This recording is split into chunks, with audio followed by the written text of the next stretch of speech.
राधे मेरी स्वामिनी, मैं राधे को दास, जन्म जन्म मोह दीजियो, श्री वृंदावन वास। राधा तू बड़ भागिनी, कौन तपस्या की, तीनों लोक के नाथ है, सो तेरो आधे।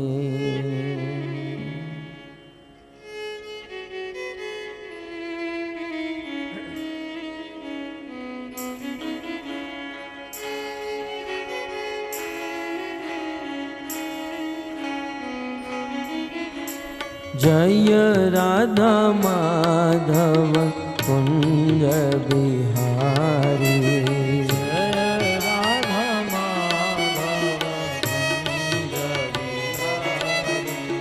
जय राधा माधव कुंज बिहारी, जय राधा माधव कुंज बिहारी, जय राधा माधव कुंज बिहारी, जय राधा माधव कुंज बिहारी, जय राधा माधव कुंज बिहारी, जय राधा माधव कुंज बिहारी, गोपी जन वल्लभ गिरिवर गारी, गोपी जन वल्लभ गिरिवर धारी, गोपी जन वल्लभ गिरिवर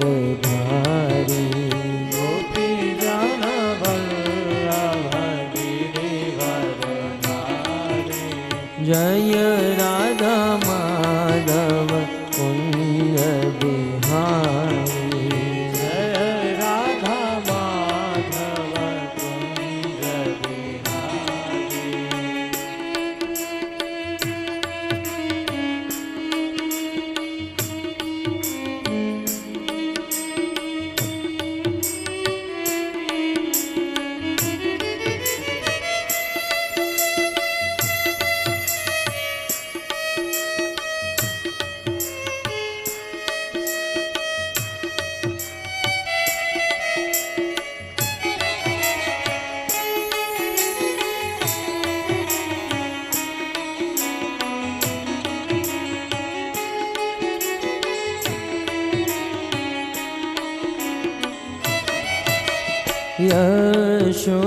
यशोदानंदन व्रज जन रंजन, यशोदानंदन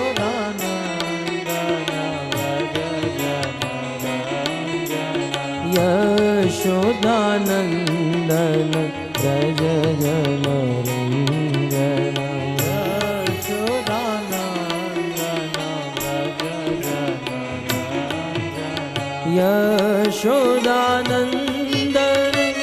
व्रज जन रंजन, यशोदानंदन व्रज जन रंजन, यशोदानंदन व्रज जन रंजन, यशोदानंदन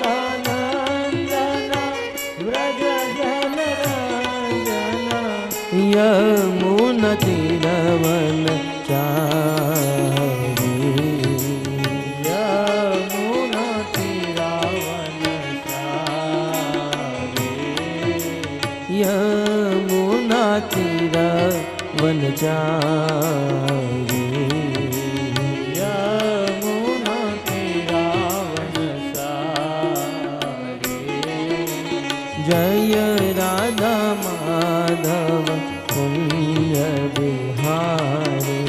जय राधा माधव कुंज बिहारी।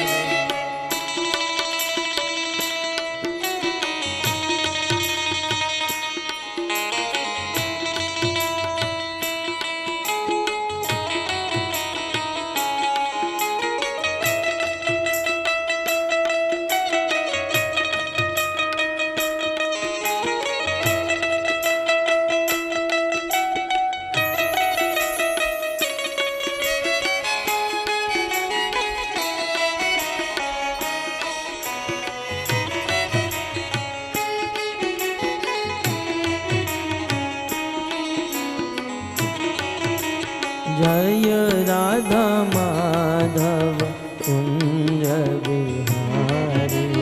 जय राधा माधव कुंज बिहारी। भज गोविंद गोविंद गोपाला।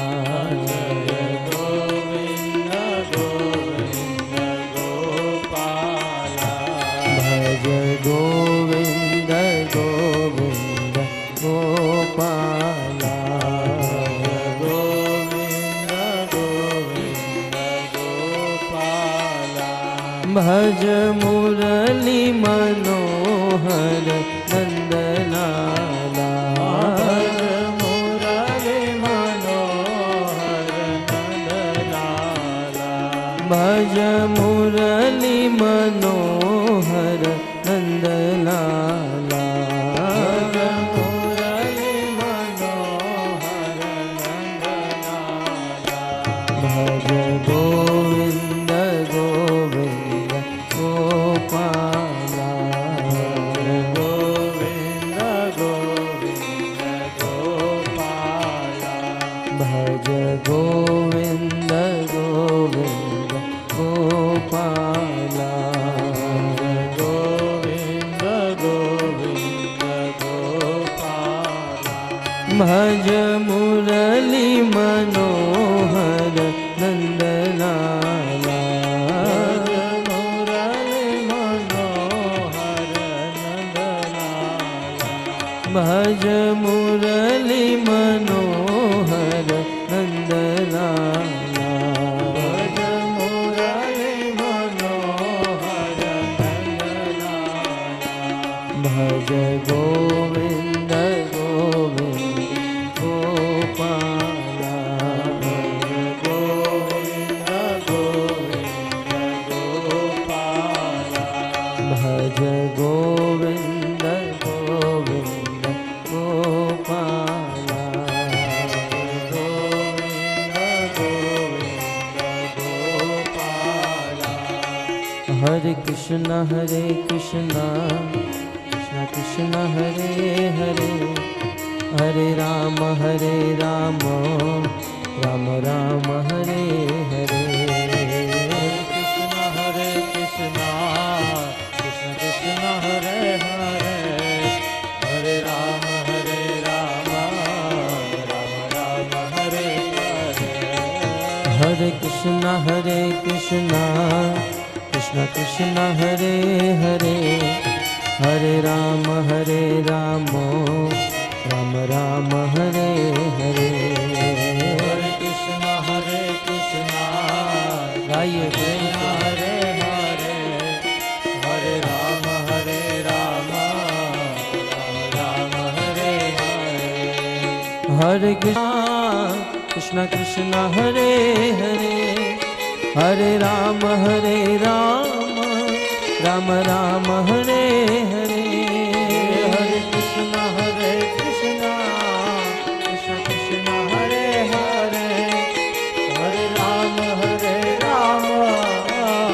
राम हरे हरे। हरे कृष्ण कृष्ण कृष्ण हरे हरे, हरे राम राम हरे हरे। हरे कृष्ण प्रेम से गाइए भगवान का पवित्र नाम। हरे हरे, हरे राम राम हरे हरे। हरे कृष्णा कृष्ण कृष्ण हरे हरे, हरे राम राम राम हरे हरे।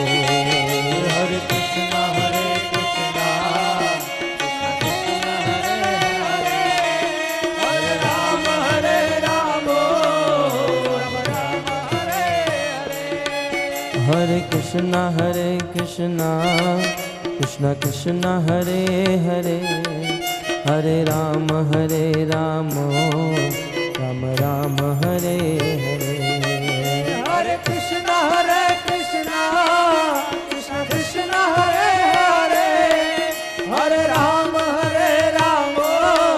राम राम हरे हरे। हरे कृष्णा कृष्ण कृष्ण हरे हरे, हरे राम राम हरे हरे। हरे कृष्णा कृष्ण कृष्ण हरे हरे, हरे राम राम राम हरे हरे। हरे कृष्णा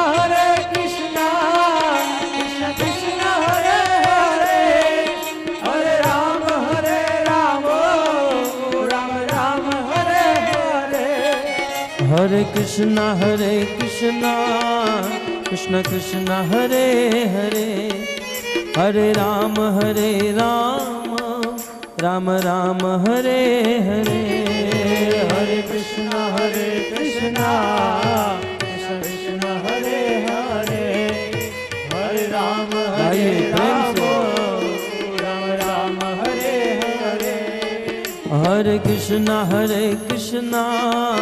कृष्ण कृष्ण हरे हरे, हरे राम राम हरे हरे। हरे कृष्णा कृष्ण कृष्ण हरे हरे, हरे राम राम हरे हरे। हरे कृष्णा कृष्ण कृष्ण हरे हरे, हरे राम राम हरे हरे। हरे कृष्णा कृष्ण कृष्ण हरे हरे, हरे राम राम हरे हरे। हरे कृष्णा कृष्ण कृष्ण हरे हरे, हरे राम राम हरे हरे। हरे कृष्णा कृष्ण कृष्ण हरे हरे, हरे राम राम हरे हरे। हरे कृष्णा कृष्ण कृष्ण हरे हरे, हरे राम राम हरे हरे। हरे कृष्णा कृष्ण कृष्ण हरे हरे, हरे राम राम हरे हरे। हरे कृष्णा कृष्ण कृष्ण हरे बोलो। हरे, हरे राम राम हरे हरे। हरे कृष्ण कृष्ण कृष्ण हरे हरे, हरे राम राम हरे हरे। हरे कृष्णा कृष्ण कृष्ण हरे हरे, हरे राम राम हरे हरे। हरे कृष्ण कृष्ण कृष्ण हरे हरे, हरे राम राम हरे हरे। हरे कृष्णा कृष्ण कृष्ण हरे हरे, हरे राम राम हरे हरे। हरे कृष्ण कृष्ण कृष्ण हरे हरे, हरे राम राम हरे हरे।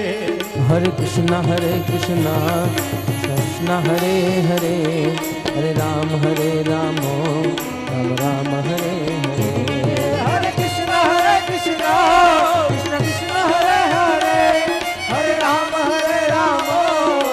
राम हरे हरे। हरे कृष्णा कृष्ण कृष्ण हरे हरे, हरे राम राम हरे हरे। हरे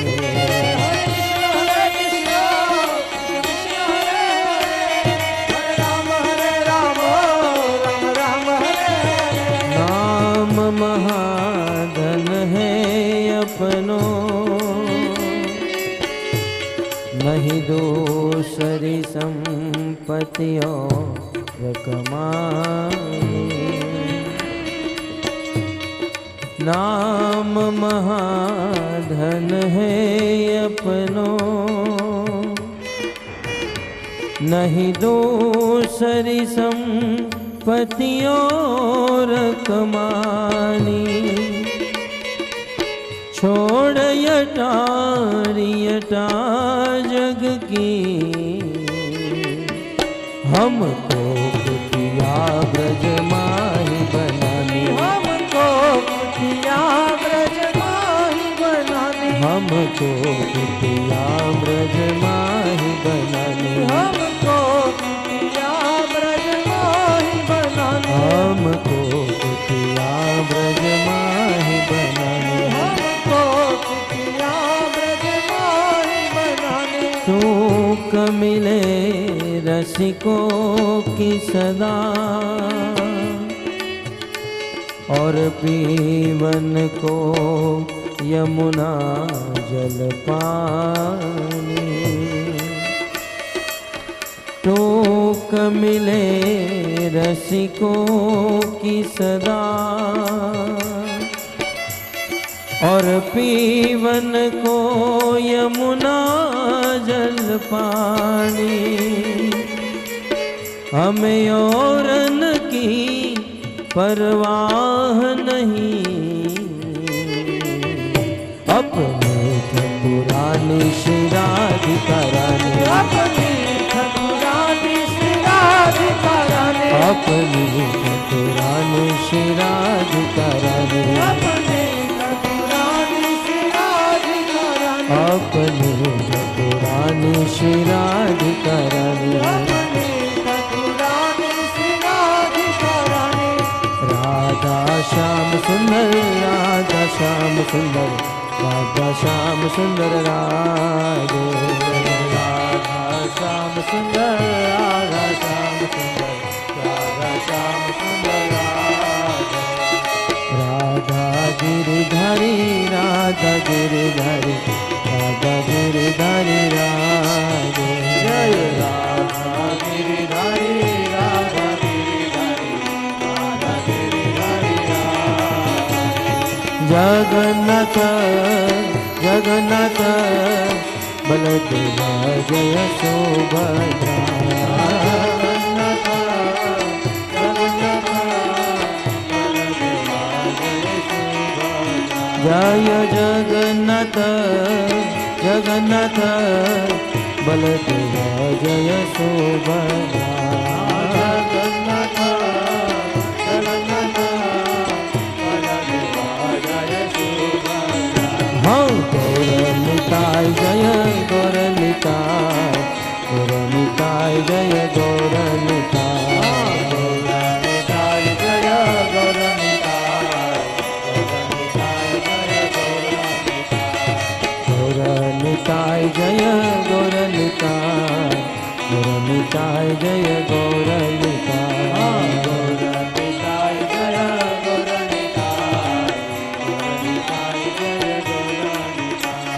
प्रभुपद प्रभुपद प्रभुपद शिल प्रभुपद।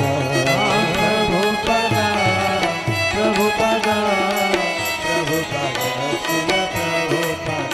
जय प्रभुपद प्रभुपद प्रभुपद शिल प्रभुपद। प्रभुपद प्रभुपद प्रभुपद शिल प्रभुपद। जय जय प्रभुपाद प्रभुपाद प्रभुपाद प्रभुपाद।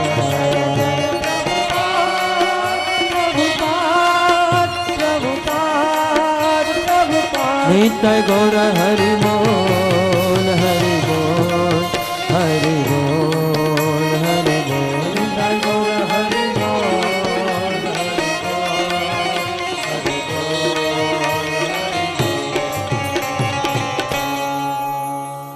युग धर्म हरि नाम निताय गौर प्रेमानंदे।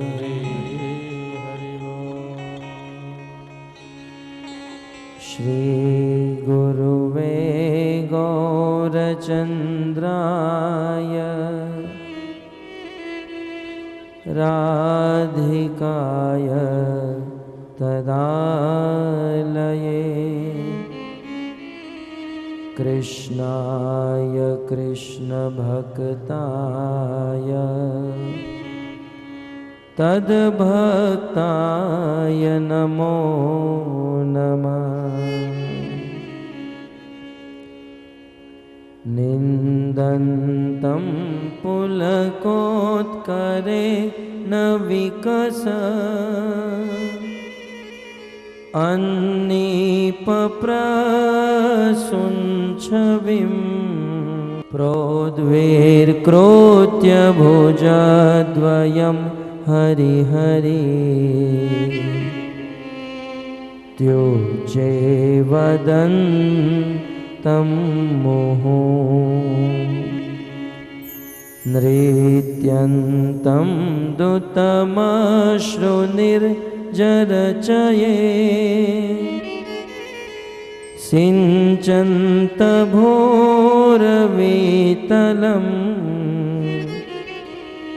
गायन्तं निजपार्षदे परिवृतं श्रीगौरचन्द्रं नोमा श्रीगौरचन्द्रं नोमा।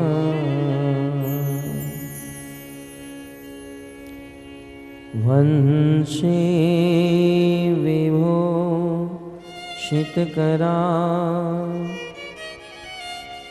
नवनीरदाभा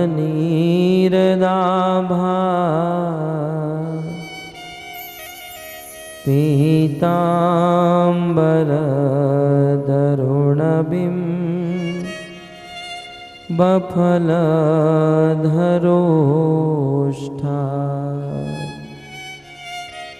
पूर्णेन्दुसुन्दरमुखा अरविन्दनेत्रा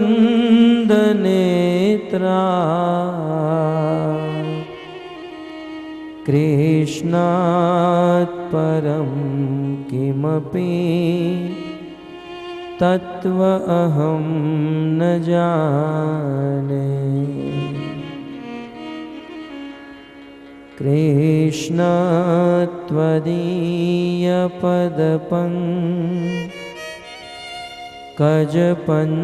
त्वदीयपदपङ्कजपञ्जरान्ते अध्येव मे विशतु मां न सराजहंस।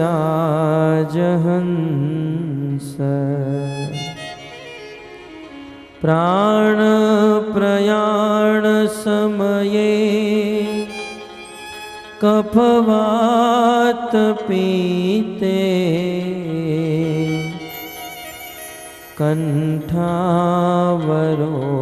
कण्ठावरोधनविधो स्मरण कुतस्ते। योऽन्तः प्रविश्य मम वाचमिमां प्रसुप्तां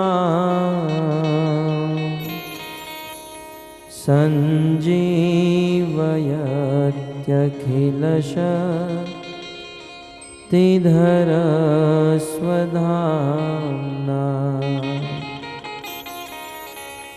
अन्यांशहस्तचरण श्रवणत्वगादि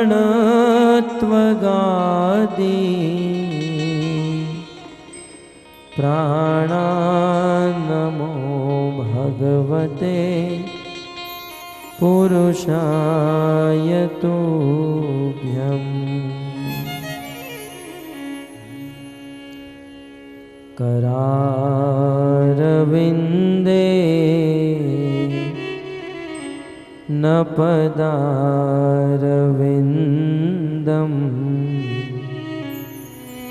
मुखारविन्दे विनिवेशयन्तम्।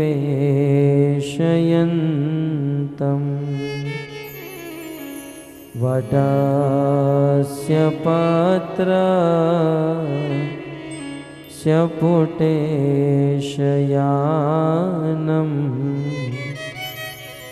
बालं मुकुन्दं मनसा स्मरामि। श्रीकृष्ण गोविन्द हरे मुरारे, हे नाथ नारायण वासुदेवा। जिह्वे पिबत् स्वामेतदेव, गोविन्द दामोदर माधवेति।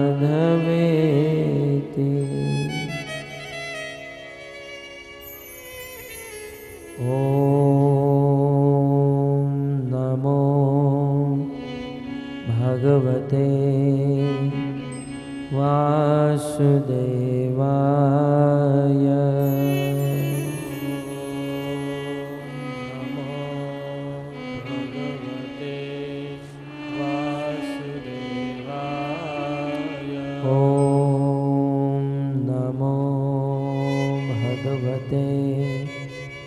वासुदेवाय।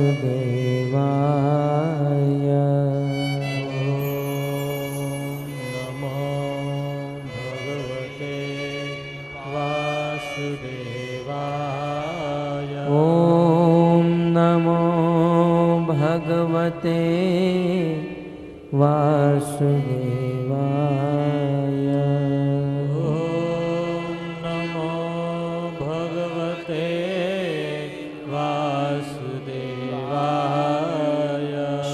भागवतम स्कंद 8 अध्याय 6 श्लोक क्रमांक 8। श्री ब्रह्मोवाच। श्री ब्रह्मोवाच। अजात जन्म स्थिति संयमाया। जात जन्म स्थिति संयमाया।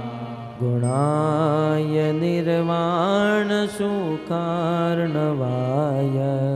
गुणाय निर्वाण सुखार्णवाय। अणोरणिम्ने परिगण्य धाम्ने। अणोरणिम्ने महानुभावाय नमो नमस्ते। महानुभावाय नमो नमस्ते। रूपं तवेतत् पुरुषर्षभेजम्। रूपं तवेतत् पुरुषर्षभेजम्। श्रेयोर्थिविवेदिकतान्त्रिकेण। श्रेयोर्थिभिर्वैदिकतान्त्रिकेण। योगेन दात सहस्रस्त्रिलोकान्। योगेन धात सहस्रस्त्रिलोकान्। पश्याम्यमुष्मिन्नुह विश्वमूर्तो। पश्याम्यमुष्मिन्नुह विश्वमूर्तो। त्वय्यग्र आसीत् त्वयि मध्य आसीत्। त्वय्यग्र आसीत् त्वयि मध्य आसीत्। त्वय्यन्त आसीदमात्मतन्त्रे।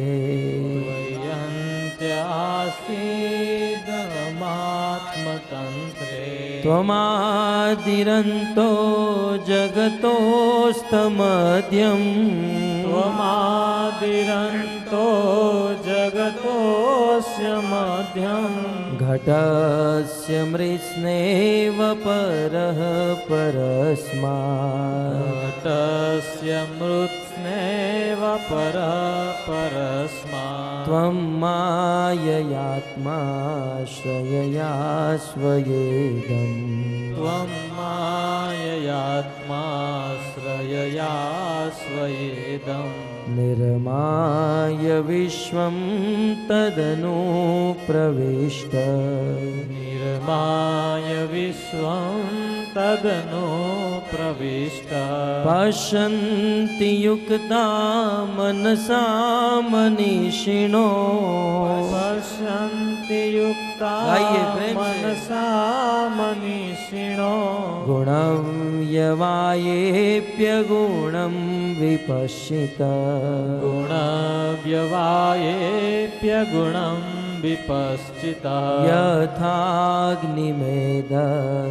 मृतं च गोषु यथाग्निमेधस्य मृतं च गोषु भुवयन्नमम्बोद्यमने च वृत्तिम् भुवि मन्नमम्बोधमने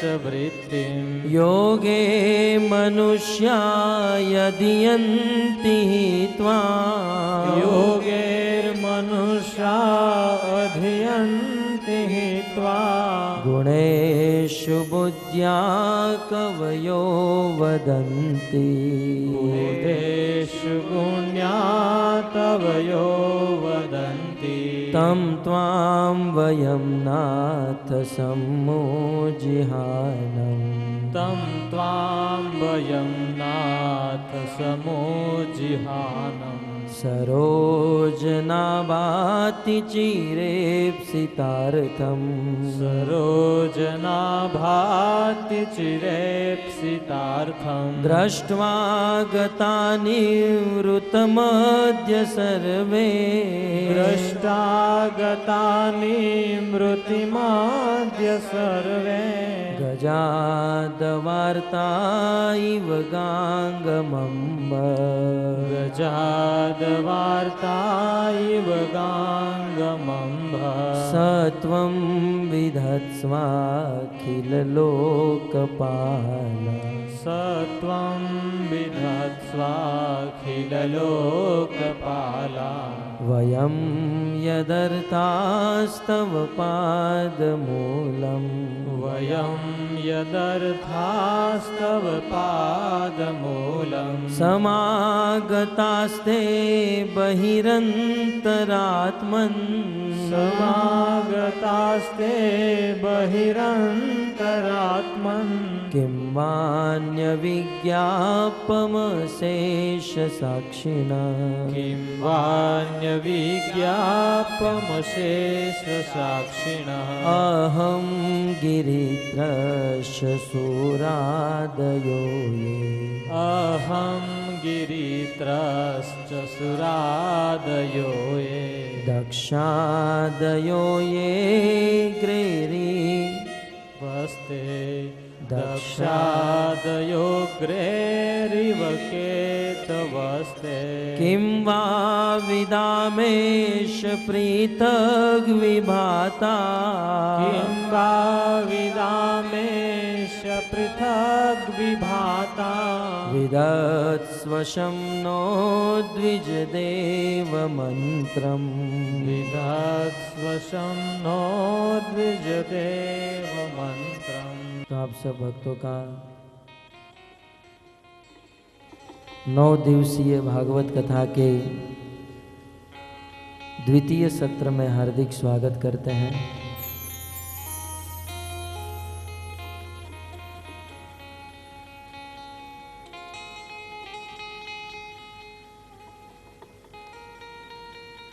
श्री सुखदेव गोस्वामी महाराज परीक्षित को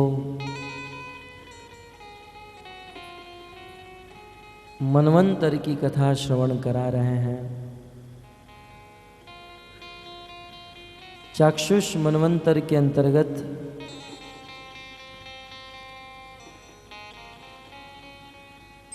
भगवान का अजित नामक अवतार हुआ। भगवान अजीत की कथा सुनने की जिज्ञासा महाराज परीक्षित के हृदय में उदित हुई। श्री सुखदेव गोस्वामी महाराज परीक्षित से समुद्र मंथन कथा की भूमिका बताते हुए कहते हैं, देवराज इंद्र ने अपने धन और पद के अभिमान में दुर्वासा ऋषि का अपमान किया। दुर्वासा ऋषि के अपमान से देवराज इंद्र समस्त शक्ति एवं श्रीहीन हो गया। श्री का अर्थ होता है धन, संपत्ति, सुंदरता, पवित्रता। श्री का एक अर्थ आयु भी होता है। कहते हैं दुर्वासा ऋषि जैसे महात्मा का अपराध करने से देवराज इंद्र की आयु क्षीण हो गई, ऐश्वर्य नष्ट हो गया। श्रीमद् भागवत का यह सिद्धांत है, यदि जीवन में भगवान के प्रति अपराध हो जाए, हरो रुष्टे गुरु शात्रा, गुरु रुष्टे न कश्चन। यदि कभी कभी गलती से भगवान का अपराध हो जाए, अपमान हो जाए, तो महामंत्र जप कर साधना करके भगवान को प्रसन्न किया जा सकता है। परंतु यदि जीवन में किसी वैष्णव का अपराध हो जाए, गुरु का अपराध हो जाए, तो व्यक्ति तुरंत अपने पद से गिर जाता है। रामायण में जब वह दुष्ट रावण जगत जननी माता सीता का अपहरण करके आया, उनके छोटे भाई विभीषण ने रावण को बहुत मनाया। भैया आपने जीवन में बड़े अच्छे अच्छे कार्य किए हैं, परंतु ये जो कार्य आपने किया है बहुत गलत कार्य है। साक्षात भगवान की पत्नी को चुरा कर लाए हो, आप जगत जननी माता सीता को छोड़ दीजिए। भैया आप राम के प्रभाव को नहीं जानते हो, अनंत कोटि ब्रह्मांड के ईश्वर हैं। अपनी एक दृष्टि तिरछी करने से पूरे ब्रह्मांड का प्रलय कर सकते हैं। आप नष्ट हो जाओगे। अतः आपके चरणों में मैं निवेदन करता हूं, आप सीता को छोड़ दीजिए। जैसे ही रावण के सामने राम की प्रशंसा विभीषण जी ने की, तुरंत रावण क्रोधित हो गया और उसी समय विभीषण को लात मार के निकाल दिया। विभीषण का उपहास कर दिया, ठोकर मारकर। बोले जिस थाली में खा रहा है उसी थाली में छेद कर रहा है, तुरंत इस लंका को छोड़कर चला जा। उसी समय विभीषण रावण को, रावण की लंका को छोड़कर वहां से चले गए। गोस्वामी तुलसीदास जी ने लिखा है कि विभीषण ने रावण को क्या छोड़ा, विभीषण ने लंका को क्या छोड़ा, लंका में रहने वाले समस्त लोगों की उम्र को छोड़ दिया। सबके जीवन की उल्टी गिनती शुरू हो गई। जिस दिन से विभीषण ने रावण का साथ छोड़ा, उस दिन से रावण के मृत्यु की तारीख नक्की हो गई। और इसी प्रकार का प्रसंग भागवत में भी पाया जाता है। भरी सभा में जब युवराज दुर्योधन ने विदुर जी का अपमान किया, कहेव मात्रम जुहाव जिस्मम, विदुर जी का बड़ी सभा में अपमान किया। तुरंत विदुर जी अपने धनुष बाण हस्तिनापुर के द्वार पर छोड़कर चले गए। आचार्यों ने लिखा है कि विभीषण हस्तिनापुर को छोड़कर क्या चले गए? हस्तिनापुर में रहने वाले लोगों की आयु को लेकर चले गए। जितने लोगों को विदुर जी ने छोड़ा, उन लोगों में से कोई नहीं बचा। एक संत, महात्मा, साधु, भक्त जिसको छोड़ देता है, वो व्यक्ति का कभी उत्थान नहीं हो सकता है। अतः जीवन में याद रखिए, कभी भगवान का अपराध हो जाए, भगवान का अपमान हो जाए, परंतु भूल से भी कभी कोई साधु का, भक्त का अपमान नहीं होना चाहिए। भागवत के 5वें स्कंद में सौराष्ट्र के राजा रहुगण जब सौराष्ट्र से गंगा सागर जाने के लिए भगवान कपिल देव से ज्ञान ग्रहण करने के लिए निकले,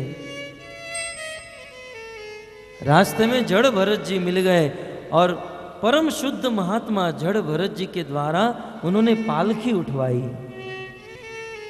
जिस महात्मा की पूजा करनी चाहिए, सेवा करनी चाहिए, उस महात्मा के कंधे में पालकी रखी और राजा रहुगण को चलाया गया। परंतु जिस समय वह जड़ भरत जी उस वन के मार्ग से पालकी को ढोकर चल रहे थे, रास्ते में कुछ जीव जंतु कीड़ों को देखा। जड़ भरत जी वहां से उस कीड़ों को बचाने के लिए कूद गए, पालकी को लेकर थोड़े आगे चले गए। राजा रहुगण पालकी में बैठे थे, थोड़े से डिस्टर्ब हो गए। जैसे आप बीएसटी बस से सफर कर रहे हो और स्पीड ब्रेकर आता है, परंतु स्पीड को ब्रेक नहीं करता है, तब बस में बैठने वाले यात्री डिस्टर्ब हो जाते हैं। ठीक उसी प्रकार राजा रहुगण डिस्टर्ब हो गया। बैठे बैठे कहा, जरा ठीक से चलाओ, मुझे कष्ट हो रहा है। दोबारा चलने लगे, दोबारा कीड़े मकोड़े आए, जड़ भरत जी कूद गए, फिर से इनको डिस्टर्ब हुआ। 2-3 बार जब हुआ, तब राजा रहुगण ने पालकी का पर्दा खोला। बोले, कौन इस प्रकार से गलत गलत चल रहा है? 3 कहारों ने आकर कहा, महाराज हम तो ठीक चल रहे हैं, लेकिन ये जो नया आदमी आया है जड़ भरत जी, ये ठीक से नहीं चल रहा है। बोले, बुलाओ उसको मेरे पास। राजा रहुगण हाथ में चाबुक दिखाकर कहते हैं कि यदि ठीक से अब नहीं चलोगे तो इस चाबुक से तुम्हारी चमड़ी उखेड़ दूंगा, बिल्कुल ठीक कर दूंगा, तुम्हें चिकित्सा कर दूंगा। ये चाबुक देखी है ना, धमकी देकर फिर से चलने लगे। फिर से कीड़े मकोड़े आए, फिर से जड़ भरत जी कूद गए। क्योंकि एक संत इस संसार में इंद्र से लेकर चींटी तक किसी को परेशान नहीं करता है। ये साधु की भावना है कि मेरे द्वारा मनुष्य की बात तो दूर रही, एक चींटी भी दुखी ना हो। सर्वे भवन्तु सुखिनाम, सर्वे सन्तु निरामय, सर्वे भद्राणि पश्यन्तु मां कश्चित् दुःखभाग् भवेत्। एक साधु सबका हित चाहता है। उन कीड़ों को देखकर कूद गए। रहुगण जी ने कहा, बस पालकी नीचे उतारो। हाथ में चाबुक लेकर बाहर निकले और जैसे ही जड़ भरत के ऊपर प्रहार करने गए, बोले, आज तो मैं तुम्हें ठीक कर दूंगा। आज तक जड़ भरत जी ने अपने मुख से अपने जीवन में एक शब्द भी नहीं बोला था, लेकिन जीवन में प्रथम बार जड़ भरत जी के मुख से शब्द निकला कि राजन, तुम मुझे ठीक करना चाहते हो, पहले अपना दिमाग ठीक कराओ। तुम मुझे बराबर करना चाहते हो, मेरी चिकित्सा करना चाहते हो, पहले हॉस्पिटल में जाकर अपनी बुद्धि का इलाज कराओ। हम लोग 3 दिन से आपकी पालकी उठा रहे हैं, ढो रहे हैं, हमको कोई तकलीफ नहीं, और आपको गादी के ऊपर बैठकर तकलीफ हो रही है। और वास्तव में राजन, तुम्हारा मन अपने वश में नहीं है। और ये तुम्हारी बात नहीं, संसार में यदि किसी का मन अपने वश में न हो, उसके पास कितना भी ऐश्वर्य हो, धन हो, वो व्यक्ति कभी सुखी नहीं हो सकता। जड़ भरत जी ने बहुत सुंदर उपदेश दिया। कहा तुम मुझे मारोगे राजन, तुम मुझे मार कर भी नहीं मार सकते हो। कैसे मारोगे? क्योंकि आत्मा नैनम छिदंति शस्त्राणि नहनम दहति पावक न कले दंत्याप न शोष्यति मारुत। दुनिया की कोई ताकत आत्मा को मार नहीं सकती है, काट नहीं सकती है, जला नहीं सकती है। तुम कैसे मारोगे? जब इतना दिव्य उपदेश जड़ भरत जी के मुख से निकला, हमारे भारत भूमि का राजा रहुगण उस साधु के चरणों में गिर गया, ऐलान किया। भागवत में सुखदेव गोस्वामी कहते हैं कि हे महाराज, आप बताइए आप है कौन? जल्दी बता दीजिए आप कौन हैं, क्योंकि मुझे बहुत अशांति महसूस हो रही है। कहीं आप इस साधारण व्यक्ति के भेष में कोई महात्मा, कोई संत तो नहीं है? क्योंकि इस संसार में मैं किसी से नहीं डरता हूं। हमारे भारत के राजा ने उस समय कहा था, ना हम विशंके सुरराज वज्रात न त्रिशूलात न यमस्य दंडात। मैं शिव जी के त्रिशूल से नहीं डरता हूं, यमराज के दंड से नहीं डरता हूं, न अग्नि अर्क सोम, मैं न अग्नि से डरता हूं, सूर्य चंद्रमा, मैं किसी से नहीं डरता हूं। मेरे जीवन में मैं यदि किसी से डरता हूं तो वैष्णव अपराध से मैं डरता हूं। संके विषम ब्रह्म अवकूल मानात। क्योंकि इस संसार में वैष्णव अपराध को धोना बहुत कठिन है। भक्तों, इंद्र के द्वारा एक साधु का, एक महात्मा का अपराध हुआ और उस अपराध के फल स्वरूप इंद्र श्रीहीन हो गया। ब्रह्मा जी के पास इंद्र गए। ब्रह्मा जी ने कहा, मैं तुम्हारा दुख दूर नहीं कर सकता। अतः ब्रह्मा जी इंद्र को लेकर भगवान विष्णु के पास गए हैं। अकेले नहीं गए, 33 करोड़ देवी देवताओं को, शिव जी को साथ में लेकर गए। क्षीर सागर के तट पर जाकर समस्त देवताओं ने बहुत सुंदर भगवान को स्तुति की। सुखदेव गोस्वामी कहते हैं,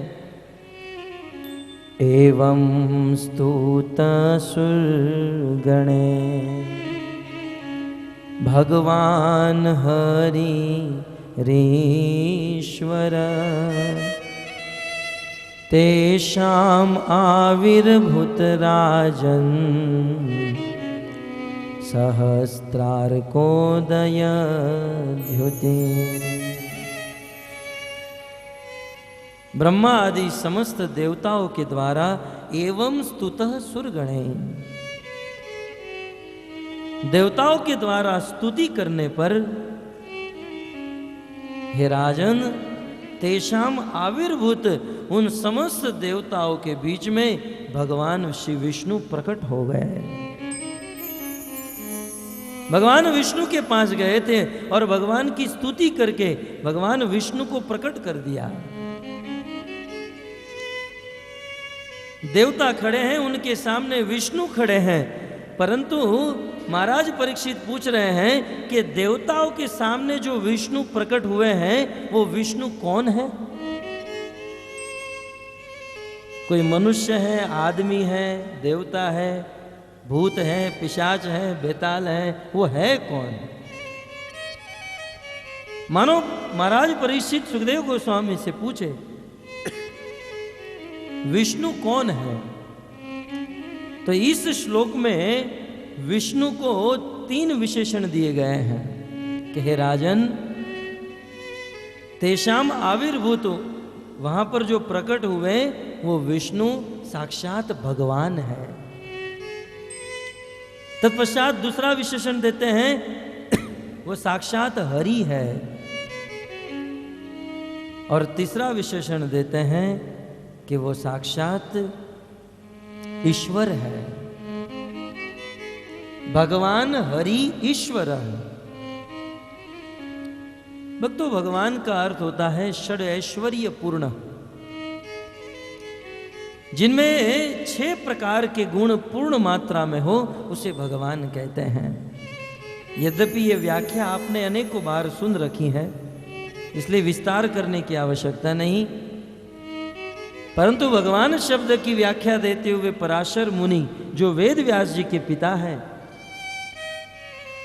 वो कहते हैं ऐश्वर्यस्य समग्रस्य वीर्यस्य यशस् श्रिय ज्ञान वैराग्यश्चैव शषणाम भग इति गणा। उस व्यक्ति को ही भगवान कहा जाता है जिसमें 6 प्रकार के ऐश्वर्य गुण परिपूर्ण मात्रा में हो। संपूर्ण ज्ञान, संपूर्ण सुंदरता, संपूर्ण धन, संपूर्ण बल, संपूर्ण यश और संपूर्ण वैराग्य। ये 6 वस्तु भगवान श्री विष्णु में है, इसीलिए सुखदेव गोस्वामी विष्णु को भगवान कह रहे हैं। भगवान। एक आचार्य प्रश्न उठाते हैं, कहते हैं भगवान तो बहुत दुर्लभ है, भगवान को प्राप्त करना बहुत मुश्किल है। इस संसार में सबसे मुश्किल क्या है? भगवान को प्राप्त करना। रूप गोस्वामी भक्ति सामृत सिंधु में भक्ति का विशेषण बताते हुए कहते हैं कि ये भक्ति जो है सुदुर्लभा, सुदुर्लभ है। भगवान को प्राप्त करना दुर्लभ है। तो एक आचार्य बहुत सुंदर बात कहते हैं, एवं स्तुतोपि दुर्लभो भगवान कथम आविरास इति तत्राह। भगवान को प्रकट करना तो बहुत दुर्लभ है, तो ये देवताओं के द्वारा वह दुर्लभ भगवान कैसे प्रकट हो गए? तब सुखदेव गोस्वामी कहते हैं हरि, क्योंकि भगवान का एक स्वभाव है हरि। भक्तों, यहां पर हरि का अर्थ है हरि इति भक्त दुख हरण स्वभावत्वात्, क्योंकि भगवान में भक्तों के दुख को हरने का स्वभाव है। भगवान का एक स्वभाव है कि वे भक्तों के दुख को हरते हैं। और भक्तों के लिए सबसे बड़ा दुख क्या है?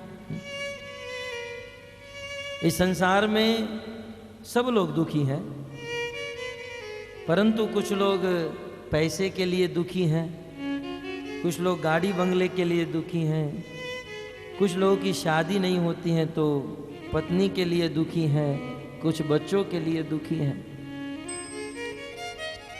परंतु भक्तों का वास्तविक दुख क्या है? भक्तों का वास्तविक दुख है भगवान का दर्शन न होना, भगवान का विरह। ये भक्तों का सबसे बड़ा दुख है, सबसे बड़ा दुख, क्योंकि भगवान के भक्त भगवान को देखना चाहते हैं। अतः भगवान का एक स्वभाव है, वे अपने भक्त को दुखी नहीं देख सकते हैं। इस संसार में जब कोई भक्त भगवान के विरह में बहुत दुखी होता है, तब जाकर तुरंत भगवान उनके सामने प्रकट हो जाते हैं, प्रसन्न हो जाते हैं। और याद रखिए भक्तों, यहां पर आचार्य ने लिखा है कि हरि इति भक्त दुख हरण स्वभावात्। भक्तों के दुख को हरना ये भगवान का स्वभाव है, ये भगवान का कार्य नहीं है। देखिए, कार्य में और स्वभाव में जमीन आसमान का अंतर है। इस संसार में हम लोग भी कार्य करते हैं, काम करते हैं, परंतु जब हम काम करते हैं तो हो सकता है कभी कभी हम लोग जबरदस्ती काम करते हैं, न चाहते हुए भी परवश होकर काम करना पड़ता है। तो भक्तों के दुख को हरना ये भगवान का कार्य नहीं है, ये भगवान का स्वभाव है, जो भगवान कभी छोड़ नहीं सकते हैं, भूल नहीं सकते हैं। अतः भक्तों को इससे बहुत बड़ी प्रेरणा मिलती है कि निश्चित यदि हमारे हृदय में भगवान के विरह का दुख होगा तो निश्चित भगवान का दर्शन हो पाएगा। कई बार हम लोग भगवान को देखना चाहते हैं, हम लोग कहते भी हैं कि हम भगवान से प्रेम करते हैं, फिर भी भगवान हमारे सामने क्यों नहीं आते हैं। भक्तों, इस संसार में जो व्यक्ति भगवान से प्रेम करे और भगवान के विरह का जिसके हृदय में दुख हो, भगवान को प्रकट होने में देर नहीं लगती है। परंतु वास्तविक बात तो यह है कि हमारे हृदय में न तो भगवान के प्रति कुछ प्रेम है, न तो भगवान के दर्शन की कोई लालसा है। हाँ, बोलने के लिए हम बोल देते हैं कि हम भक्त हैं, हम कृष्ण को चाहते हैं, हम कृष्ण से प्रेम करते हैं। बाकी सत्य कहूं तो हमारे हृदय में भगवान के प्रति कोई प्रेम नहीं है। यदि प्रेम होता तो भगवान हमारे सामने प्रकट हो गए होते, जैसे आज देवताओं के सामने प्रकट हुए। भाई हनुमान प्रसाद पोद्दार जी ने एक बहुत सुंदर बात लिखी है। बोले यदि हमारा भगवान के प्रति प्रेम होता,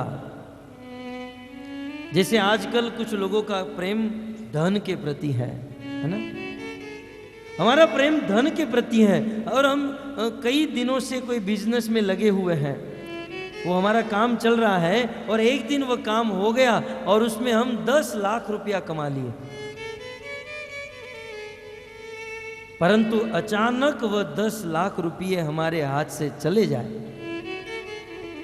तो क्या होगा? तुरंत रोना आ जाएगा। कुछ लोगों को हार्ट अटैक आ जाता है। अपनी जीवन की जब संपत्ति चली जाती है तब रोना आता है, हार्ट अटैक आ जाता है। इसका अर्थ यह है कि धन यदि हमारे पास नहीं रहा तो हमको रोना आया, धन चला गया तो हमको रोना आया। इसका अर्थ यह है कि हमारा धन के प्रति प्रेम है। परंतु आज जब हम भगवान को पाना चाहते हैं और भगवान हमारे पास नहीं है तो क्या हमको रोना आ रहा है? जब धन नहीं है, धन चला गया तो रोना आया, और भगवान नहीं है तो कोई किसी भी प्रकार का रोना नहीं आया। इसका साफ साफ अर्थ यह है कि धन चले जाने पर जब हमको रोना आया तो हमें रोना इसलिए आया क्योंकि धन के प्रति हमारा प्रेम है, परंतु भगवान नहीं मिलने पर हमको आज रोना नहीं आ रहा है। इसका अर्थ साबित हो गया कि हमारा भगवान के प्रति कोई प्रेम नहीं है। यदि भगवान के प्रति हृदय में एक विरह की लालसा होती है, भगवान को देखने की कामना होती, परंतु न तो भगवान के प्रति प्रेम है, न भगवान को देखने की कामना है। जिस दिन हृदय में भगवान के विरह का दुख होगा, भगवान को देखने की पूर्ण लालसा होगी, तो कहते हैं कि ऐसे भक्त को दर्शन देना ये भगवान का स्वभाव है। भगवान तुरंत ऐसे भक्तों को दर्शन दे देते और भक्तों को अपना दर्शन देकर भक्त का सारा दुख हर लेते हैं। अपना दर्शन देकर भक्तों के दुख को हर लेते हैं, इसीलिए भगवान को हरि कहा गया है। हरि का अर्थ ही होता है हरना, है ना, खींच लेना, ले लेना। जो अपने भक्त के दुख को हर लेते हैं, ले लेते हैं, इसलिए भगवान को हरि कहा जाता है। परंतु एक आचार्य लिखते हैं, ठीक है कि भगवान षड ऐश्वर्य पूर्ण है और भगवान का स्वभाव है कि अपने दुखी भक्तों को दर्शन देते हैं, भक्तों की लालसा पूर्ण करते हैं। लेकिन अपने भक्तों को दर्शन देने के बाद भी यदि उसमें सामर्थ्यता न हो तो कहते हैं सामर्थ्य अभावे कथम संभवंती। चलो अपने भक्तों को दर्शन दे भी दिया, परंतु भक्तों के दुख को दूर करने का सामर्थ्य ही न हो तो, जैसे ब्रह्मा जी में इंद्र ब्रह्मा जी के पास गए अपने दुख को लेकर, परंतु बेचारे ब्रह्मा के पास इंद्र के दुख दूर करने का सामर्थ्य ही नहीं था, इसलिए इंद्र को लेकर विष्णु के पास आना पड़ा ना। आगे चलकर भी आप देखते हो कि ब्रह्मा जी का एक बहुत बड़ा भक्त था हिरण्याकश्यपु।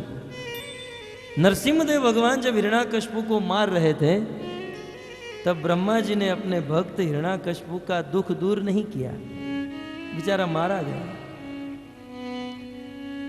कहने का तात्पर्य यह है, चलो विष्णु भगवान है और अपने भक्तों को, दुखी भक्तों को दर्शन देना ये भगवान का स्वभाव है। भक्त के सामने भगवान प्रकट हो गए, परंतु भक्त के दुख को दूर करने का सामर्थ्य है उसमें क्या? भगवान में भक्तों के दुख को दूर करने की शक्ति है? तब सुखदेव गोस्वामी कहते हैं ईश्वर, भगवान हरि ईश्वर। हाँ, उस भगवान विष्णु में भक्तों के दुख को दूर करने की शक्ति है। क्यों? क्योंकि वो ईश्वर है। ईश्वर का अर्थ होता है कर्तुम अकर्तुम सर्वथा कर्तुम इति समर्थ। ईश्वर का अर्थ होता है नियंता, कंट्रोलर, जो अपने भक्त के समस्त दुख को हरने में समर्थ है। तो इस प्रकार ऐसे परम महिमामयी भगवान विष्णु समस्त देवताओं के बीच में आविर्भूत हुए। मानो महाराज परीक्षित प्रश्न पूछे कि जब भगवान श्री विष्णु समस्त देवताओं के बीच में आविर्भूत हुए तब कैसे लग रहे थे? श्लोक के चतुर्थ लाइन में लिखा है, तेषाम आविर्भूत राजन, हे राजन वे भगवान समस्त देवताओं के बीच में जब आविर्भूत हुए तो कैसे लग रहे थे? सहस्त्रा अर्क दयोद्युति ही, जैसे सहस्त्र सहस्त्र अर्क, अर्क का अर्थ होता है सूर्य, हजारों हजारों सूर्य का प्रकाश एक साथ प्रकट हो जाए। हजारों सूर्य के तेज को मिलाकर जितना तेज होता है उतना तेज भगवान के शरीर से प्रकट हो रहा था। परम तेजोमयी, परम प्रकाशमयी भगवान लग रहे थे। और भक्तों, सुखदेव गोस्वामी जब भगवान के प्रकाश और तेज के बारे में बता रहे हैं तो एक मात्र परितोक दे रहे हैं, एक एग्जाम्पल दे रहे हैं। वास्तव में देखा जाए तो भगवान के शरीर से जो तेज निकलता है वह सहस्त्र सहस्त्र सूर्यों से भी अधिक होता है। क्योंकि विचार कीजिए, इस संसार में हम जिस सूर्य के तेज को देख रहे हैं, ये सूर्य का तेज क्या है? कहते हैं एक सूर्य पूरे ब्रह्मांड में समस्त लोकों में अपना तेज, अपना प्रकाश फैलाता है। एक सूर्य 12 घंटे, एक दिन तक जब आकाश में रहता है तब अनेकों प्रकार की बिजली, विद्युत, अनेकों कपड़े को सुखा देता है, वनस्पति को पोषण इत्यादि। कहते हैं ये सूर्य का तेज क्या है? ये सूर्य का तेज भगवान के सुदर्शन चक्र के तेज का एक हिस्सा, 1%। और भगवान श्री विष्णु के सुदर्शन चक्र का तेज क्या है? तो कहते हैं कि भगवान श्री विष्णु के सुदर्शन चक्र का तेज जो है, भगवान श्री विष्णु के चरण के नाखून में जो प्रकाश है उनका 1% का तेज भगवान के सुदर्शन चक्र में आया। भगवान के चरणों के नाखून का जो तेज है उनका 1% सुदर्शन चक्र में आया, और उस सुदर्शन चक्र का तेज का 1% ये सूर्य देवता में आया। फिर भी यह सूर्य देवता कितना प्रकाशमान, तेजोमय है। तो विचार कीजिए, जब भगवान के नाखून से इतना तेज, तो उनके शरीर से कितना तेज निकलता होगा। इसलिए सुखदेव गोस्वामी कहते हैं सहस्त्रा अर्को दयद्युति, सहस्त्र सहस्त्र सूर्य के समान भगवान के शरीर से तेज निकल रहा था। और वक्त ये तेज जो है कठोर तेज नहीं था। दो प्रकार का तेज होता है, एक तो कठोर जैसे सूर्य का तेज होता है, आंखें बंद हो जाती। ये एक शांत तेज था। जैसे दो प्रकार के बल्ब होते हैं, एक तीखे बल्ब होते हैं और एक वाइट कलर के बल्ब होते हैं। चलो वह इसी प्रकार का ठंडा तेज था। भगवान के तेज को देखकर सुखदेव गोस्वामी कहते हैं कि तेने व सहसा सर्वे देवा प्रति हतेक्षणा। भगवान के उस तेज को देखकर समस्त देवताओं की आंखें बंद हो गई। देवा प्रति ईक्षणा कहते हैं सभी देवताओं की आंखें बंद हो गई। और भगवान के तेज को देखकर देवताओं की आंखें बंद हुई। उस समय ना पश्चन खम दिश शोणी आत्मानम, उस तेज से आंखें बंद हो गई। उससे देवतागण आकाश को नहीं देख पाए, दिशाओं को नहीं देख पाए, पृथ्वी को भी नहीं देख पाए। अरे पृथ्वी की बात छोड़िए, देवता अपने आप को भी नहीं देख पाए तो कथम विभो, तो उस भगवान को कैसे देख पाए होंगे।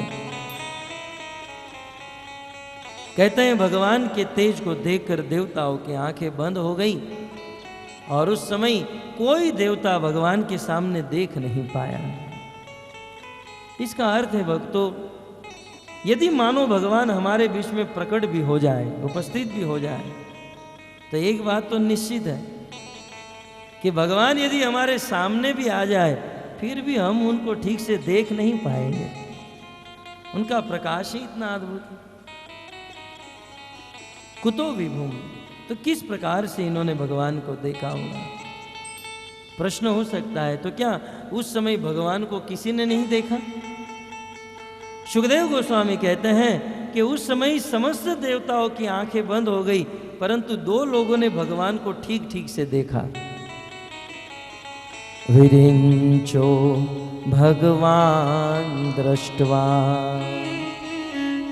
सह शर्वेण ताम तनुम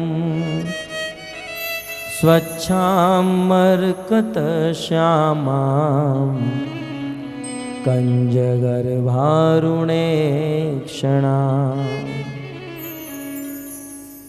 जब समस्त देवताओं की आंखें बंद हुई उस समय विरिंचो भगवान दृष्टवा सह शर्वेण ताम तनुम, ताम उस भगवान के तनुम शरीर को दो जन ने देखा। सह शर्वेण, शर्वेण माने शिव जी और विरिंची माने ब्रह्मा। ब्रह्मा जी और शिव जी ने भगवान को देखा। बहुत महत्वपूर्ण शब्द आया है, किसको देखा। ताम तनुम, ताम माने भगवान के और तनु का अर्थ होता है शरीर। शिव जी ने और ब्रह्मा जी ने भगवान के शरीर को देखा। भक्तों इसका अर्थ तो सीधा है कि शिव जी और ब्रह्मा जी ने भगवान के शरीर को देखा। इसका अर्थ है भगवान का शरीर है, भगवान निराकार नहीं है। सुखदेव गोस्वामी बहुत सुंदर सिद्धांत कह रहे हैं कि वास्तव में देखा जाए तो भगवान निराकार नहीं है, बहुत सुंदर साकार स्वरूप है। भगवान शिव जी ने और ब्रह्मा जी ने भगवान के स्वरूप को देखा। मानो महाराज परीक्षित पूछे कथम भूतम रूपम। शिव और ब्रह्मा जी ने भगवान का रूप देखा तो भगवान का रूप कैसा था। आगे कुछ श्लोकों में भगवान के रूप का वर्णन कर रहे हैं कि उस समय शिव जी और ब्रह्मा जी ने देखा भगवान का अद्भुत अलौकिक रूप। स्वच्छाम मरकतम श्यामाम कंज गर्भाणु रेक्षणाम, बहुत सुंदर स्वच्छ मरकत मणि के समान भगवान का स्वरूप था। मरकत मणि का अर्थ है नीलमणि। भगवान का रंग, भगवान विष्णु के शरीर का रंग नील वर्ण का है और प्रत्येक शब्द की व्याख्या है। स्वच्छाम का अर्थ होता है बिल्कुल स्वच्छ शरीर था। स्वच्छ के दो अर्थ हैं। भगवान का शरीर बहुत सुंदर था, स्वच्छ था। स्वच्छ माने बिल्कुल जैसे कोई व्यक्ति ताजा ताजा स्नान करके आया हो और बिल्कुल फ्रेश। स्वच्छ माने भगवान का शरीर फ्रेश था। और स्वच्छ का दूसरा अर्थ है भगवान के शरीर में किसी भी प्रकार का फोड़ा और फुंसी नहीं था।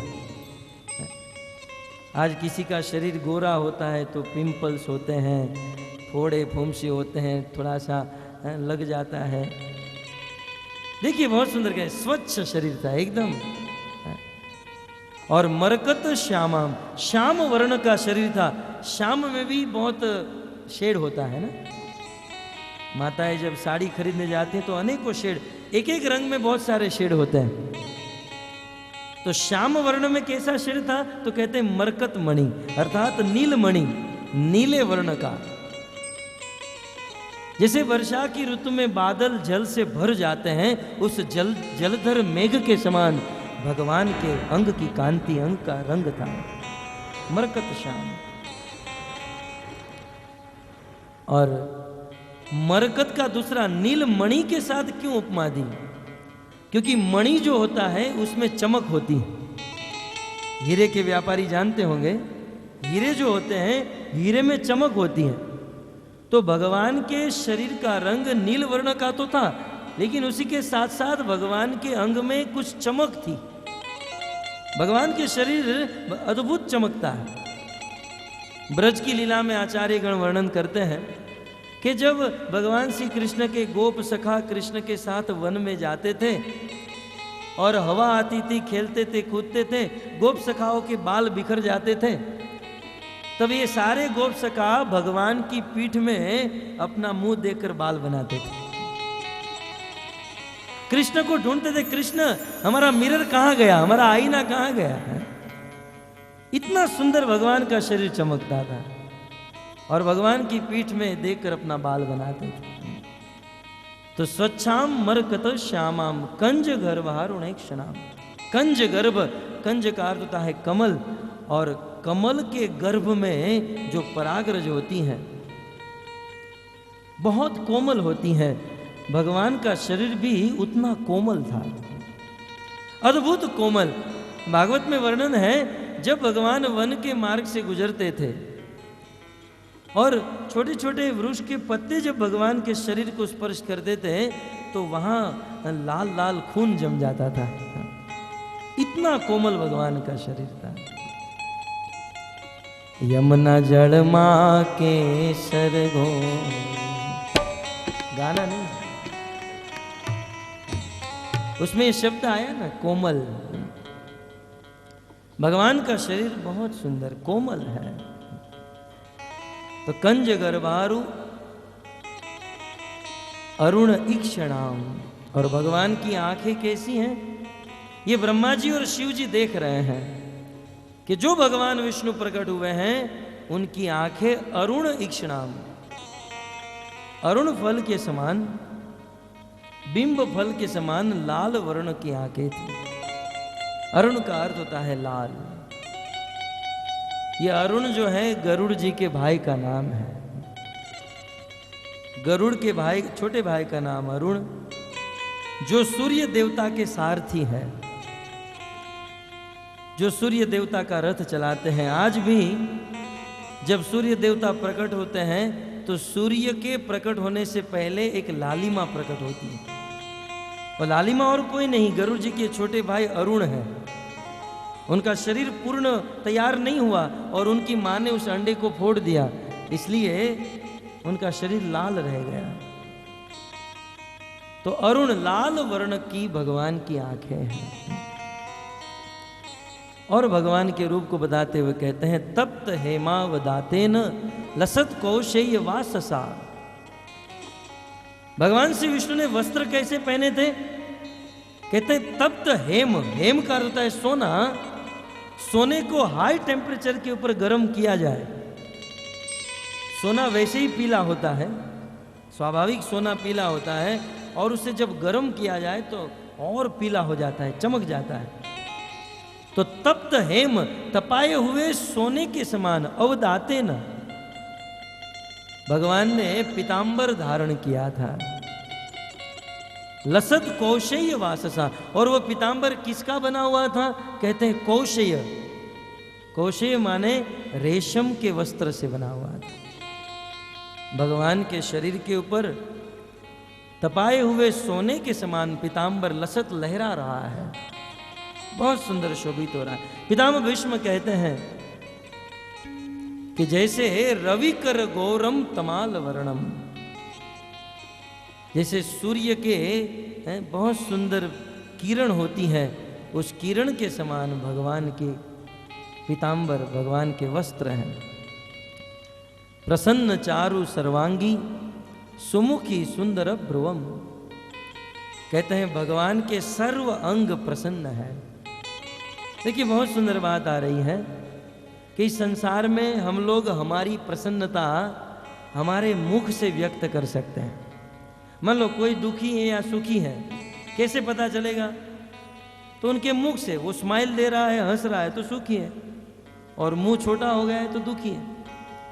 हम लोग हमारी प्रसन्नता मात्र हमारे मुख से व्यक्त कर सकते हैं, परंतु भगवान इतने आश्चर्यमय हैं कि भगवान की प्रसन्नता प्रत्येक अंग से प्रकट हो सकती है। इसलिए कहते हैं प्रसन्न चारु सर्वांगी, भगवान के सर्व अंग प्रत्यंग प्रसन्न हो रहे हैं, प्रसन्न है। भगवान के सभी अंगों से प्रसन्नता विस्फुटित हो रही है। और सुमुखिम, भगवान का सुंदर मुख है, और सुंदर भ्रुवम, भगवान की जो भौं है अत्यंत सुंदर है। इतना ही नहीं, महामणि किरीटेन, शिव जी और ब्रह्मा जी देख रहे हैं। वास्तव में ये चीज जो है, शिव जी और ब्रह्मा जी भगवान विष्णु को देख रहे हैं, और सुखदेव गोस्वामी तो जैसे क्रिकेट की कमेंट्री कैसे देते हैं, वैसे मात्र कमेंट्री दे रहे हैं कि दो पक्ष खड़ा है और भगवान प्रकट हैं और ये लोग देख रहे हैं, और देख रहे हैं तो कैसा लग रहा है, वातावरण अच्छा है, पिच भी बहुत अच्छी है, बैट्समैन आकर खड़े हैं, जैसे कमेंट्री होती है। सुखदेव गोस्वामी बस बता रहे हैं। महामणि किरीटेन, और क्या देखा ब्रह्मा जी ने और शिव जी ने? महामणि से युक्त बहुत सुंदर किरीट धारण किया हुआ था, मुकुट धारण किया हुआ था। भगवान के मुकुट में महामणि लगे हुए हैं, और केयूराभ्याम च भूषिताम, और भगवान के कमर में बहुत सुंदर करधनी है, करधनी के ऊपर बहुत सुंदर छोटी छोटी घुंघराली लगी हुई है जो आवाज करती है। कर्णाभरण निर्वात कपोल श्री मुखाम्बुजम, और भगवान के कर्ण में बहुत सुंदर आभूषण लगा हुआ है। भगवान के कान में बहुत सुंदर कुंडल लगा हुआ है, और वह कुंडल जो है थोड़े थोड़े लसत हिल रहे हैं। वैसे कुंडल की शोभा भी बहुत अद्भुत होती है, और वह कुंडल जब हिले तब तो और सुंदर लगते हैं। एक आचार्य लिखते हैं, कर्णाभरण कुंडले ताभ्याम निर्भातो यो कपोलो ताभ्याम श्री मुखाम्बुजे यास्या। भगवान के कान में कुंडल है, और सूर्य का रिफ्लेक्शन कुंडल के ऊपर आ रहा है, प्रकाश कुंडल के ऊपर आ रहा है, और वह प्रकाश जो है रिफ्लेक्ट होकर भगवान के गाल के ऊपर जा रहा है।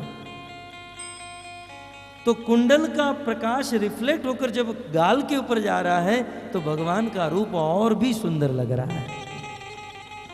भगवान का अद्भुत, भगवान अपने कानों में मकराकृत कुंडल धारण करते हैं, और ये कुंडल जब हिलते हैं तब तो और भी मधुर लगते हैं। इसलिए तो सत्यव्रत मुनि कहते हैं, नमामीश्वरम सच्चिदानंद रूपम लसत्कुंडलम गोकुले ब्रजमानम। नमामीश्वरं सच्चिदानंद रूपम लसत्कुंडलं गोकुले ब्रजमानम। भगवान की यह अद्भुत लीला, भगवान श्री कृष्ण ने जब अपने ही घर की मटकी को फोड़ दिया, मैया यशोदा भगवान श्री कृष्ण को दंड देने के लिए कृष्ण के पीछे पीछे भागने लगी। भगवान श्री कृष्ण अपनी मां यशोदा के भय से गोकुल की गलियों में भाग रहे हैं। भगवान की एक छोटी सी शक्ति है माया, उस माया के सामने पूरा संसार झुका हुआ है। परंतु उस संसार में रहने वाली एक महिला अनंत कोटि ब्रह्मांड के ईश्वर भगवान को भगा रही है। अपनी मां के भय से भगवान भाग रहे हैं, भक्त के भय से भगवान भाग रहे हैं। कैसे लग रहे हैं? कहते हैं उस गोकुल की गलियों में भगवान भाग रहे हैं और भगवान के बाल, भगवान के कुंडल जब हिल रहे हैं तब तो भगवान और भी मधुर लग रहे हैं। इसलिए कहते हैं नमामीश्वरं सच्चिदानंद रूपम लसत्कुंडलं गोकुले ब्रजमानम्। नमामीश्वरं सच्चिदानन्दरूपं लसत्कुण्डलं गोकुले ब्रजमानम्।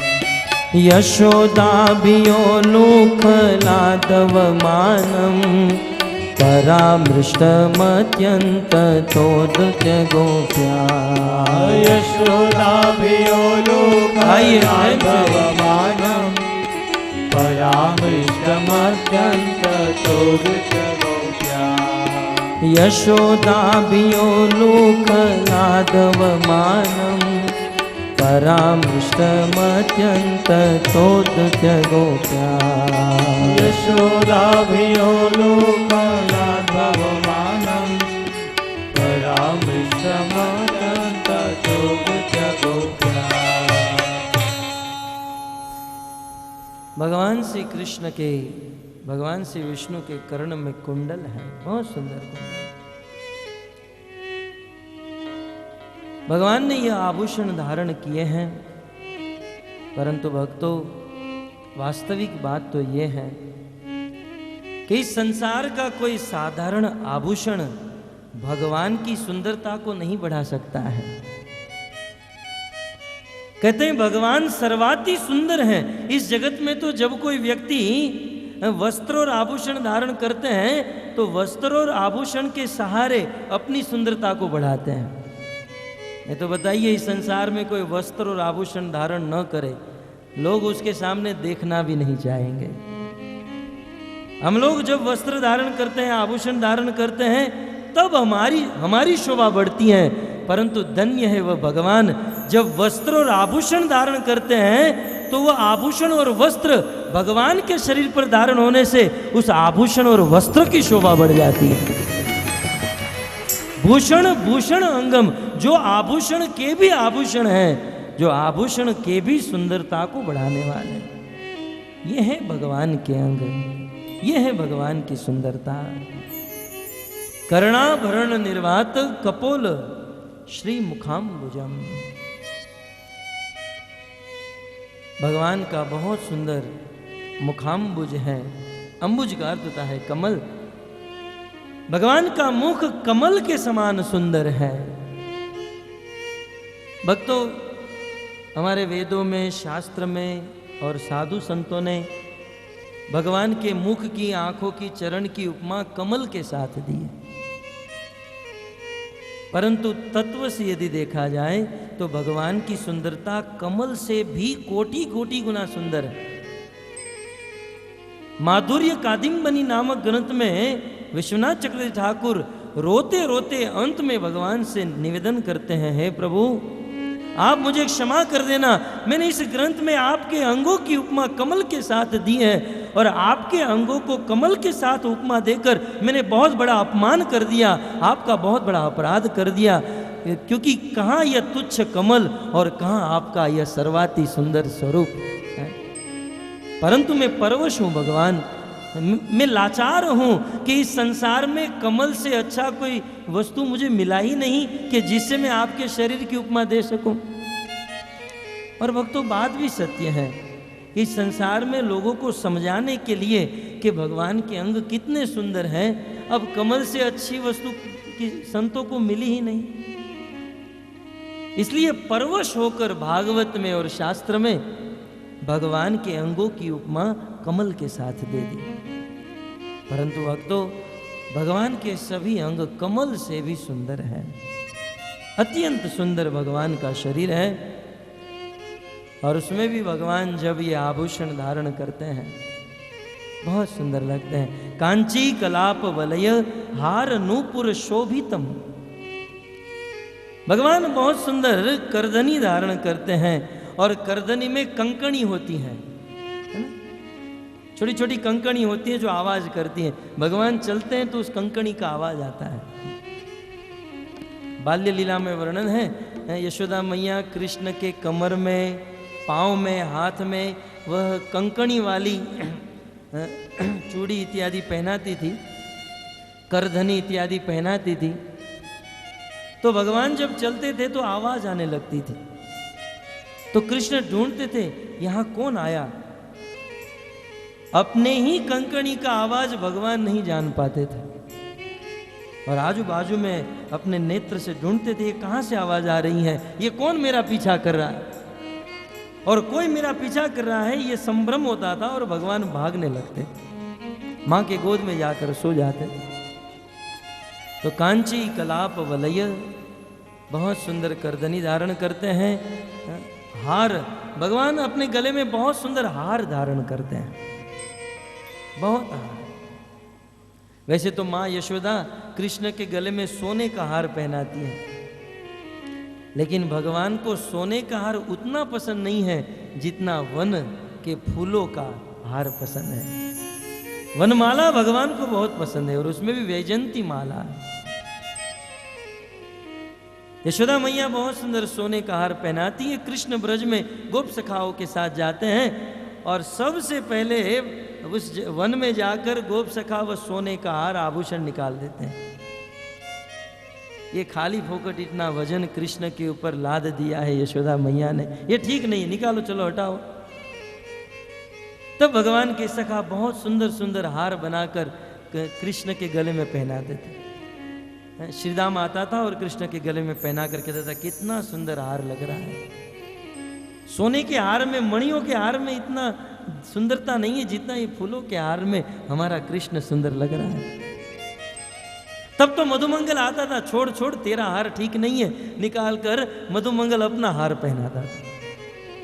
भगवान के हजारों सखा थे, एक दिन में हजारों हजारों माला भगवान के गले में पहनाई जाती थी और बदली जाती थी।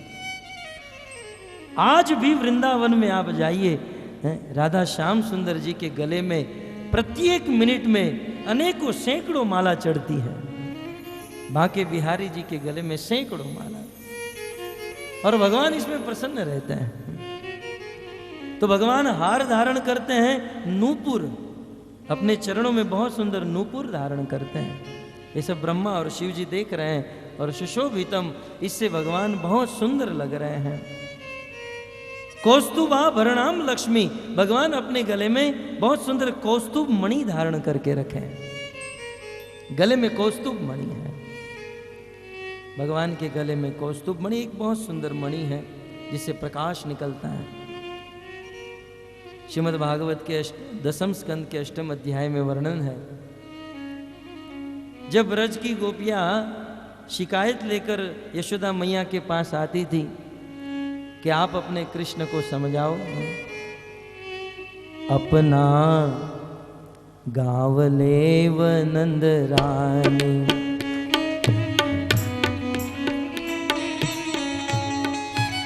अपनो गांव लेव नंद रानी, हम कहूं अनंग बसेगी जाए। ब्रज में गाते हैं, आज भी गाते हैं कि हे नंद रानी, हे यशोदा जी, अपनो गांव ले लो, आप इस गांव को छोड़कर चली जाओ,